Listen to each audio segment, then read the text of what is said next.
The U.S. military accused Russia of deploying fighter aircraft to Libya repainted to camouflage their origin in support of mercenaries fighting for eastern-based commander Khalifa Haftar's forces.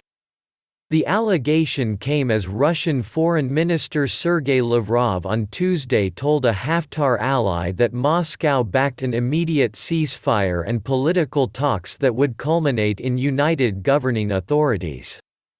The United States fighter jet accusation against Russia raises concerns of a new escalation in the 9-year-long conflict, despite Lavrov's call for a truce. Russian military aircraft are likely to provide close air support and offensive fire, the U.S. Africa Command said in a statement. AFRICOM did not specify when the jets flew into Libya, saying only it was recently. The Russian Defense Ministry said it would not comment right now on the AFRICOM statement. But Andrei Krasov, a member of the Defense Committee in Russia's lower house of parliament, dismissed the allegation as fake news. The fighting in Libya has drawn in regional and global powers with what the United Nations described as a huge influx of weapons and fighters in repeated violation of a 2011 arms embargo. Russia, the United Arab Emirates, and Egypt support Haftar's eastern-based Libyan National Army (LNA), which launched an offensive a year ago to seize the capital, Tripoli. However, in recent weeks the internationally recognized Government of National Accord (GNA) has, with extensive Turkish military backing, pushed Haftar back from his foothold in southern Tripoli and other parts of the northwest. The U.S. statement said the aircraft arrived in Libya recently from an airbase in Russia after briefly stopping in Syria, where they were repainted to conceal their Russian origin. Russia has long denied any involvement in Libya's conflict. There was no immediate response from the Russian Defense Ministry. Hundreds of Russian military contractors in Libya were reportedly evacuated into central Libya during the past few days after retreating from fighting on the capital's front lines. Tip the scales. U.S. Army General Stephen Townsend described the Russian planes as fourth-generation jet fighters. Russia is clearly trying to tip the scales in its favor in Libya, he said.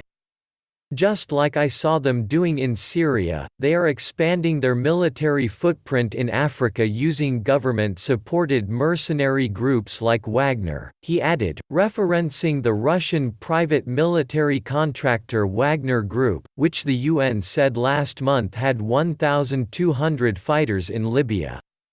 The U.S. statement said Russia had used Wagner to conceal its direct role and to afford Moscow plausible deniability of its malign actions.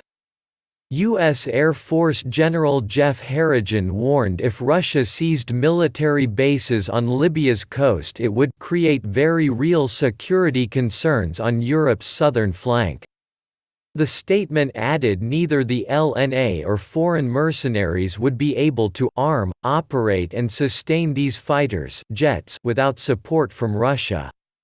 Al Jazeera's Mahmoud Abdelwahed in Tripoli reported people in the town of Bani Walid, a city 150 kilometers (93 miles) southeast of the capital, said 1,500 foreign mercenaries were now based there.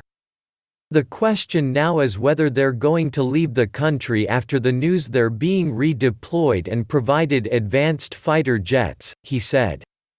Talk is cheap, Russia's foreign ministry said in a statement that Lavrov conveyed a message to Aguila Saleh Issa, Speaker of the Libyan House of Representatives who is aligned Haftar, that he wanted an immediate ceasefire and political negotiations in Libya. Analysts questioned the motive behind the Russian call for a truce and negotiations. Russia is on the back heel with Haftar and the recent military victories by the Western-backed government, so it is advantageous for Russia to call for talks, which creates some space for retreat and repositioning, said William Lawrence, a professor at the American University in Washington, D.C. Mansur El-Kikia, a professor at the University of Texas at San Antonio, said Lavrov's call was disingenuous. The Russians have supplied aircraft all along under the guise of spare parts. Talk is cheap. Ultimately, what is the reality on the ground? They might withdraw their forces, but their military hardware will get in one way or the other, directly or through Egypt or some other source, El-Kikia told Al Jazeera. It's a zero-sum game. Neither the Russians nor the Turks are willing to give up their gains in Libya, nor the Egyptians either. I assure you, if Haftar loses more territory, then Egypt will intervene, too. It's a catastrophe.